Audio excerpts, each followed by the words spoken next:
Yeah బుల్డోజర్లకు అడ్డుపడండి, ఒకరి ఇల్లు కూలిస్తే అందరూ తగులుకోండి, ఆర్బీఎక్స్ ను చెరిపేసి కేసీఆర్ అని రాయండి. ఆర్బీఎక్స్ అంటే కేసీఆర్ రాయమంటావా? ఆర్బీఎక్స్ ప్లేస్లా ఏం రాయాలా? ఆర్బీఎక్స్ అని ఆర్బీఎక్స్ ప్లేస్లా కేసీఆర్ పేరు రాయాలనా?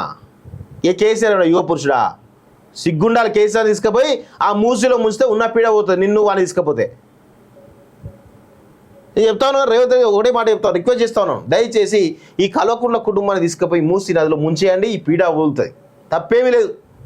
వాళ్ళు చేసినటువంటి అరాచకాల ముందు ఇలాంటి మాటలు మాట్లాడి తప్పే కాదు, బరాబర్ రైటే మాట్లాడుతున్నాం.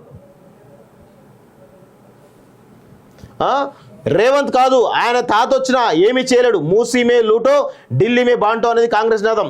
తాటాకు చప్పులకు భయపడ మూసీ ప్రాజెక్టు పరిధిలోని గోల్నాకలో పర్యటన చూస్తున్నాం. మరి ఈ దరిద్రుడు, ఈ సన్నాసి మరి ఇక్కడ ఈ వీడియోలో ఎందుకు మాట్లాడండి? మరి ఇట్లా ఎందుకు మాట్లాడు చెప్పు సన్నాసి.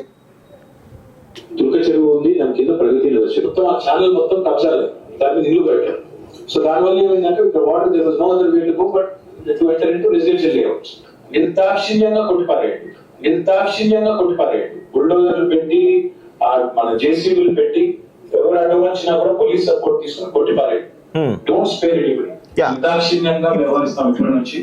ఇప్పుడు విషయం ఏంటంటే ఈ మాటలకేమో లేదు, అధికారంలో ఇప్పుడేమో ఇలా మాట్లాడు, అధికారం పోయిన తర్వాతనేమో ఇట్లా మాట్లాడుతూ ఉన్నాడు. ఏమనాలి విన్ని? ఏమడదాం విన్ని? కేటీఆర్ను ఏమందాం? ఇలాంటి దోకేబాజ్ నాయకులను మనం ఉపేక్షిద్దామా? ఫస్ట్ వీడిని తన్ని తరమాలి. ఈ కేటీఆర్ అంటే తెలంగాణ తన్ని తరిమితే బాగుపడుతుంది.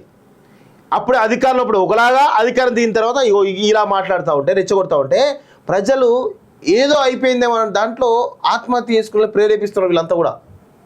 ఎస్ బరాబర్ నేను చెప్తాను. ఇవన్నీ కూడా ప్రజల్ని ఒక భయభ్రాంతులకు గురి చేసి ఇక మాకు బతికే లేదనే కోణంలో తీసుకుపోయి ప్రజలను ఆత్మ బలిదానం చేసుకునేలా చేయడం ద్వారా శివరాజకీయాలు చేసి తద్వారా అధికారంలోకి వద్దాం, ప్రజల్లో ఒక వైషమ్యం రెచ్చగొడదాం దాంట్లో ఒక దృక్పథంతో వీని బావ ఎవరైతే ఉన్నారో హరీష్ రావు, ఆ సన్నాసి, ఇద్దరు కూడా అదే పని, ఇక వేరే పనే లేదు. అందుకే నేను చెప్తా ఉన్నాను ప్రజలారా, అసలు ఇక రేవంత్ రెడ్డి గారు ప్రజలుగా ఒకటే చెప్తాను, ఈ నా కొడుకులను తీసుకుపోయి మూసిలో ముంచండి, ఈ పీడ పోతుంది, తప్పేమీ లేదు.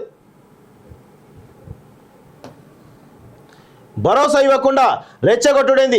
కేటీఆర్ హరీష్ పై మంత్రి కోమటిరెడ్డి వెంకటరెడ్డి ఫైర్. 10 ఏళ్ళు లక్షల కోట్లు అప్పు చేసి కనీసం మూసిని బాగు చేయలే. మూసి మురికితో బాధలేందో నల్గొండకు వచ్చి చూస్తే తెలుస్తుంది. 1.5 కోట్ల ప్రాజెక్టుగా తప్పుడు ప్రచారం చేస్తున్నారని ఫైర్. నిర్వాసితులకు ప్రభుత్వం అన్ని విధాలుగా అండగా ఉంటుందని హామీ అంటూ చూస్తా ఉన్నాం. సో ఇక్కడ 1.5 కోట్లు అనేది అన్ని రకాల అన్నీ ఉంటాయి. 1.5 కోట్లలో R&R ప్యాకేజ్ ఉంటుంది, డెవలప్మెంట్ ఉంటుంది, మూసి రివర్ మొత్తం ఆ రివర్లో ఉన్నటువంటి వాటర్ క్లీన్ మొత్తం కూడా అవుతుంది. ఆనాడు మూసి ఏది ఆ ట్యాంక్ బండ్ మీద మూసి ఏదైతే ఉందో అదంతా కూడా క్లీన్ చేస్తాం. అందులోకెళ్ళి మొత్తం ఆ డాల్ఫిన్ చేపలు బయటకు వస్తాం కూడా ఒక చిత్రం వేసేసి ప్రజలు మభ్యపెట్టిండు.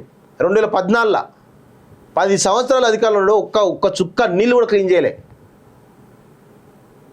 ఇట్లా ఉంటుంది కేసీఆర్ యొక్క పరిస్థితి. ఆయన ఏదో ప్రయత్నం చేస్తా ఉన్నాడు, చేయనియండి చూద్దాం. ఇంకా 4 సంవత్సరాల టైం ఉన్నది, ఇప్పుడేం మేఘంలో అయిపోయేది ఏం లేదు కదా.